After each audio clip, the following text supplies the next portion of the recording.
আজকের ভিডিওটা একটু অন্যরকম। আজকের ভিডিওটা আপনাদের মতো জায়গায় থাকা আপনাদেরই কাহিনী। এই কাহিনীটা যদি আপনার সাথে মিলে যায়, অবশ্যই গোটা ভিডিওটা বিনা স্কিপ করে দেখবেন। অবশ্যই আপনার উপকার হবে, কারণ ভিডিও শেষে কিন্তু আমি যেই টিপসটা দেবো সেই টিপসটা অবশ্যই উপকারে লাগবে। ভিডিওটা বেশি লেন্দি না করে আমি সরাসরি ভিডিওর মধ্যে চলে আসছি। তো ইন্ট্রোটা করে নিই। নমস্কার দর্শক বন্ধু, আমি কৌশিক বারিক, আপনাদের ভালোবাসার সাথে আপনাদের ভালোবাসার পাশে। দেখুন, প্রিয় মানুষটাকে ফেরাতে সবাই চায়, সবাই চেষ্টা করে, এবং বিভিন্ন মানুষের সিচুয়েশন বিভিন্ন রকম হয়, আর বিভিন্ন মানুষ বিভিন্ন রকমভাবে চেষ্টা করে। কিন্তু সাইকোলজি কি বলে, এই চেষ্টাগুলো কতটা করা উচিত সেই প্রিয় মানুষটাকে ফিরে পাওয়ার জন্য, এবং চেষ্টাগুলো কী রকমভাবে করা উচিত সেটা অবশ্যই আমাদের জানা উচিত। আমরা যদি না জানি, আমরা যদি ভুলভালভাবে নিজেদেরকে এগিয়ে নিয়ে যাই, তাহলে কিন্তু আমরা সাকসেস পাবো না, বরঞ্চ সেইখান থেকে আমরা নেগেটিভ এফেক্ট পাবো। সেই নেগেটিভ এফেক্টটা আমাদের প্রিয় মানুষটাকে আমাদের কাছ থেকে চিরতরে সরিয়ে নেবে। রিলেশনশিপ ইমপ্রুভমেন্ট টিপস সম্পর্কে আমি যে ভিডিওগুলো আনি, সেই ভিডিওরই কমেন্ট থেকে আমি একটা ভাইয়ের কাহিনী আপনাদেরকে বলবো। এটা একদম বাস্তব, একদম রিয়েল। কেন বলছি আপনাকে, এই ভাই আমাকে প্রত্যেকটা ভিডিওতে কমেন্ট করে, এবং সে রীতিমতো তার রিলেশনশিপটাকে ঠিক করার জন্য এবং তার পার্টনারকে ফিরে পাওয়ার জন্য নিজে মন থেকে চেষ্টা করছে। শুধু ভিডিও দেখছে না, তার সাথে নিজেকে ঠিক রাখার জন্য চেষ্টা করছে। শুনুন তাহলে তার কাহিনীটা। খুব দুঃখজনক কাহিনী। এরকম সিচুয়েশনে যারা আছেন প্রত্যেকেরই কাহিনীটা দুঃখজনক, কিন্তু এই কাহিনীটা শুনুন। যদি আপনারও এইরকম হয়, তাহলে অবশ্যই আপনিও উপকৃত হবেন। রিলেশনশিপটা 2 বছরের ছিল, ছোটোখাটো কোনো অল্প দিন নয়, প্রায় 2 বছর, মানে 365 × 2। ভেবে দেখুন, অনেকগুলো দিন, অনেকগুলো ঘন্টা, অনেকগুলো মিনিট, অনেকগুলো সেকেন্ড দুজন একসাথে ছিল। একটা মুহূর্তেও দুজনকে ছাড়া কেউই ছিল না। পরবর্তীকালে যে তারা এইরকম সিচুয়েশনে আসবে কেউই কিন্তু ভাবেনি, কিন্তু ভাবতে হয়েছে, কারণ সময়ে তাদেরকে ভাবিয়েছে। কোনো একটা ছোট্ট কারণ, সেই বন্ধু তার প্রিয় মানুষটাকে একটা ছোট্ট ঝগড়ার জন্য তাকে ব্লক করে দিয়েছিল। তাকে রাগের মাথায় বলেছিল, তুমি আমার যোগ্য নয়, তুমি আমার যোগ্য নয়। এই কথাটাতেই তাদের দুজনের মধ্যে একটা দূরত্ব সৃষ্টি হয়। সেই দূরত্বটা দুজনকে এখনো কাছে আসতে বাধা দিচ্ছে। ভাইয়ের রাগটা খুব তাড়াতাড়ি ভেঙে গিয়েছিল। ভাই তারপর তাকে অনেক রকম কনভিন্স করেছিল, অনেকবার সরি বলেছিল, অনেকবার রিকোয়েস্ট করেছিল, অনেক বোঝানোর চেষ্টা করেছিল, এমনকি তার সাথে দেখা করবে বলে তার এরিয়ায় গিয়ে প্রায় দিনের পর দিন দাঁড়িয়ে থাকতো। কিন্তু সেই তার ভালোবাসার মানুষটা না তো তাকে ফোনে কোনো পাত্তা দিত, না তার কাছে দেখা করতে গেলে তার সাথে দেখা করতো। ভাই কি করবো এই সিচুয়েশনে বুঝতে পারে না। নর্মালি আপনি আমি এরকম সিচুয়েশনে পড়লে যেমন হয়, এই ভাইও ঠিক তেমন। ভাই খুঁজে পাচ্ছিল না সেই প্রিয় মানুষটাকে কিভাবে কনভিন্স করবে। হ্যাঁ, ভাই নিজেকে অনেকটা শক্ত করেছে, নিজে অনেক টিপস ফলো করেছে। এই সিচুয়েশানে নিজে তার প্রিয় মানুষটার কাছ থেকে দূরে সরে এসেছে। কেন জানেন? তাকে ফিরে পাবো বলে।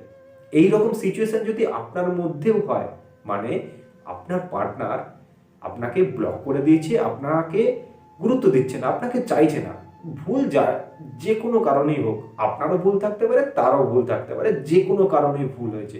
এত সুন্দর সম্পর্কের মাঝখানে ভুল আসতেই পারে। আরে আমরা মানুষ, আমাদের ভুল হয়, আমরা ভুল করবো না তো কারা ভুল করবে? তো সম্পর্কের মাঝখানে দুটো মানুষ যখন ভুল করে, সেই ভুলটাকে ক্ষমা করতে লাগে। হ্যাঁ, এখন সিচুয়েশন ক্ষমা করছে না, হ্যাঁ এখন সময় তাদেরকে মেলাচ্ছে না, কিন্তু ভাই এই সিচুয়েশনে অনেক গাইডেন্স ফলো করে নিজেকে ঠিক রেখেছে। ভাই ফলো পেয়েছে। বিশ্বাস করুন, ভাইয়ের কিছু সুন্দর মেমোরি তার সেই প্রিয় পার্টনার এখন কিন্তু তার সোশ্যাল মিডিয়া ইউজ করছে। হ্যাঁ, ভাইয়ের সাথে যোগাযোগ রাখেনি, কিন্তু ভাইয়ের দেওয়ার জিনিস, মানে ভাইয়ের দেওয়া কিছু গিফট তার পার্টনার কিন্তু ইউজ করছে। সেটা ভাই দেখতে পাচ্ছে, কিন্তু ভাইয়ের কোশ্চেন ছিল যে আমার দেয়া গিফট আমার প্রিয় মানুষটা এখনো ইউজ করছে এবং তাকে আমি সোশ্যাল মিডিয়ায় দেখতে পাচ্ছি সে আমার দেয়া জিনিস ইউজ করছে, তো সে কি আমার কাছে ফেরত আসবে? ভাই কিন্তু অনেক দিন নিজেকে কন্ট্রোল করে রেখেছে এবং নিজের সেলফ রেসপেক্টের উপর, নিজের গ্রোথের উপর কাজ করেছে। এখন ভাই দেখতে পাচ্ছে তার সেই প্রিয় মানুষটা তারই দেয়া গিফট এখন সে ইউজ করছে এবং সেটাকে সোশ্যাল মিডিয়ায় পোস্ট করছে। দেখুন, এটা হওয়ার বা এটা তার প্রিয় মানুষটা করছে, এর পিছনে কিন্তু অনেক রকম কারণ থাকতে পারে। জাস্ট আমি কিছু কারণ ভাই তোমাকে বলছি। হ্যাঁ, এই সিচুয়েশনটা যাদের সাথে ম্যাচ করেছে আপনার দিকেও বলছি, এতে বেশি আনন্দিত হওয়ার কিছু নেই। এটা একদম ক্যাজুয়াল ভাবে নেবেন, কারণ এতে যদি আপনি আনন্দিত হন এবং আপনার জন্য, আপনার ভূতের জন্য যে কাজগুলো করছেন সেগুলো করা যদি বন্ধ করে দেন, আপনি যতটা সাকসেসের দিকে এগোচ্ছেন ততটা সাকসেস কিন্তু আর পাবেন না। এই সাকসেসটা এখানেই স্টপ হয়ে যেতে পারে। তো সে ইউজ করছে, হ্যাঁ তার মন গেছে সে ইউজ করছে, ছিল না কিছু তাই ইউজ করছে। হয়তো সে আপনাকে জ্বলানোর জন্য তার কারণে ইউজ করতে পারে, হয়তো সে আপনার অ্যাট্রাকশন পাওয়ার জন্য ইউজ করতে পারে, যে কোনো কারণে ইউজ করছে। এটাকে নর্মাল ভাবে নিন, এটাকে বিশাল কিছু ভাবে কিন্তু নেবেন না। বিশাল কিছু ভাবে প্রেজেন্টেশন করার দরকার নেই। বিশাল কিছু ভাবে প্রেজেন্টেশন কখন করবেন? যখন সেই মানুষটা নিজে থেকে এসে বলবে আমি তোমাকে ছাড়া থাকতে পারছি না, তখন সেই জিনিসটাকে ভালোভাবে নেন এবং সেই দিনটার জন্য অপেক্ষা করুন। তার আগে এইসব ছোট ছোট জিনিসগুলো দেখে নিজেদিকে একদম আনন্দিত করে নিজের যে কর্মটা করার দরকার সেটা না করে একদম পেয়ে গেছেন আনন্দ, এসব করবেন না। একদম ঠান্ডা মাথায় নিজেকে কুল করে ভাবুন, হ্যাঁ দিয়েছে ইউজ করছে, নর্মাল মানুষের মতো ভাবুন, নর্মাল থিঙ্কিং করুন, দেখবেন আপনার উপকারে লাগবে। আমার ভিডিওটা আপনি দেখছেন, আমার উচিত আপনাকে আগে ভালো রাখা। আবার যদি প্রসঙ্গটা আসে রিলেশনশিপ ঠিক করার, তো সেখানে আগে আপনাকেই ঠিক থাকতে হবে, এটা মাস্ট। তো যেটা ও করছে করুক, তাতে আপনার কিছু যায় আসে না। আর যদি আমার অনেক বন্ধু বা অনেক ভিউয়ার্স যারা এখনো আমার এই ভিডিওটা এতক্ষণ শুনছেন, তাদের পার্টনার এই আপনার দেওয়া গিফট ইউজ করছে না বা ইউজ করে, কিন্তু আপনাদের রিলেশনশিপটা একটা ছোট্ট কারণে, যারই ভুল হোক কারণে নষ্ট হয়ে গেছে, এখন ব্লক হয়ে আপনি পড়ে আছেন। আপনি যদি আমার ভিডিও আগে নাও দেখেন, আমি আজকের জন্য এই ভিডিওটা দেখার জন্য আপনাকে একটা ছোট্ট টিপস দিচ্ছি।